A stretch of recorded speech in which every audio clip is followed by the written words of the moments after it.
Salutare și bine v-am găsit, oameni buni! Astăzi vorbim despre ceva ce îți poate face viața mult mai ușoară. Soluțiile wireless pentru utilajele grele. Știi cât de complicate pot fi cablurile și conexiunile în echipamentele moderne, dar tehnologia wireless schimbă totul. Hai să vedem cum.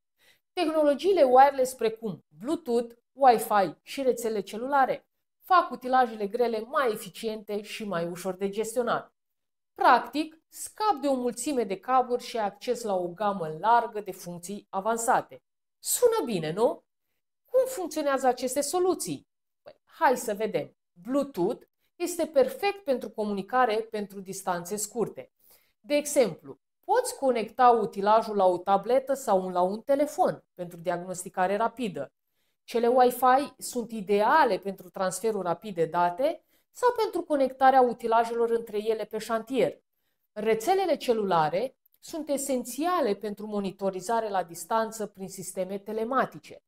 Poți urmări locația utilajului, consumul de combustibil și alte informații utile, toate în timp real. Ce avantaje îți aduce tehnologia wireless? Integrarea soluțiilor wireless aduce beneficii majore.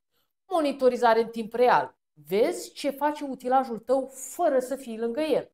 Diagnosticare rapidă. Problemele pot fi identificate și rezolvate repede. Flexibilitate. Adaugi noi module sau accesorii fără să modifici structura cablajului. Un exemplu practic. Dacă folosești telematica, poți primi alerte despre posibile defecțiuni înainte ca acestea să devină probleme mari. Asta înseamnă mai puțin timp pierdut și bani economisiți. Te-ai gândit să implementezi soluții wireless în utilajele tale? Dacă da, spune-mi în comentarii cum te-au ajutat sau ce provocări ai întâlnit.